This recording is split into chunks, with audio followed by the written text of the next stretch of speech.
Hello, my name is Sarah Brown. I'm from the Lockdown Patchwork Project, and today I'm going to show you how to make these delightful little purses.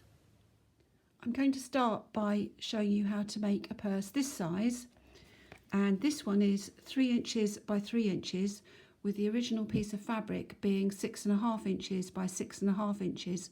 Don't worry about that bit, I'll come back to that in a minute. So let's start at the beginning. We need a piece of fabric, which is the size you have selected, bearing in mind that the finished purse will be 1/4 of the size of this. Now, I have chosen to cut this piece of fabric 6.5 inches by 6.5 inches, just because I happen to have the ruler handy. That's absolutely fine. And then you need a piece of continuous zip, which is slightly longer than the diagonal, and you need 1 zip head. The next step is to fold your piece of fabric in half on the diagonal and make sure you press that crease in really well. Your fabric's already been starched, so it should hold that crease very well. Now take your 1 piece of continuous zip, open the fabric and put the continuous zip right into that fold so that you can see a little bit of the zip poking out at each side.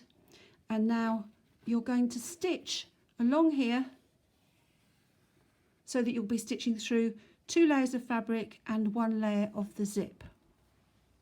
You'll see I've now stitched along that edge, and we now need to open this out and make sure that we've got the curly bit of the teeth facing upwards like that. Now, because this has already been starched, you can put a nice crease in that quite easily without stretching the fabric. So just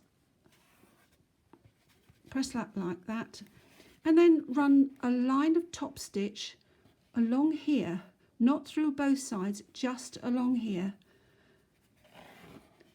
and that will just give a nice finish. If you've got an embroidery stitch that you particularly like, you can just do a line of it along here to give a nice finish. So now I've embroidered along that edge, what I'm going to do is fold this back. And then what we need to do is snip off any excess of the zip with the level of where that fold is on both ends. The next step is to get the zip head onto the zip. If you look at the zip itself, you will see that on one side there is 1 hole, and then on the other there are 2. So we're going to put the teeth of the continuous zip into the 2-holed side. So we'll start off by folding this that way so the 2 ends now match up, and then you put 1 of each of those sets of teeth into each side of the zip head like that, and then you wiggle and on goes the zip head.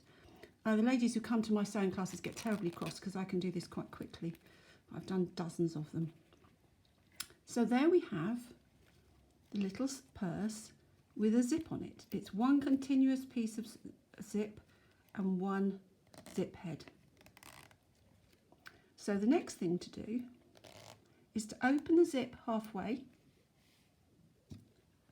because if you don't open your zip now, when you've actually stitched round, when it's the other way round, you won't be able to get that zip open. We've got the zip head onto the zip. We now need to turn this completely inside out so that the pull of the zip head is on the inside now. Make sure you've left this zip half open so that you can get the whole thing turned through again once you've stitched it up. Match up those corners like that, and then the next step is to stitch a 1/4 inch seam down here across the bottom of the zip and then down this side as well. This bottom corner is not supposed to come to a point. There's just too much bulk there. So if you just stitch down there, across and then back up, and then neaten that edge as well. Can you see I've stitched all round here and then neatened it with zigzag stitches all the way around. I'm now going to trim off this bit here just beyond the end of the zip and then I'm going to turn the whole thing through. There we have it.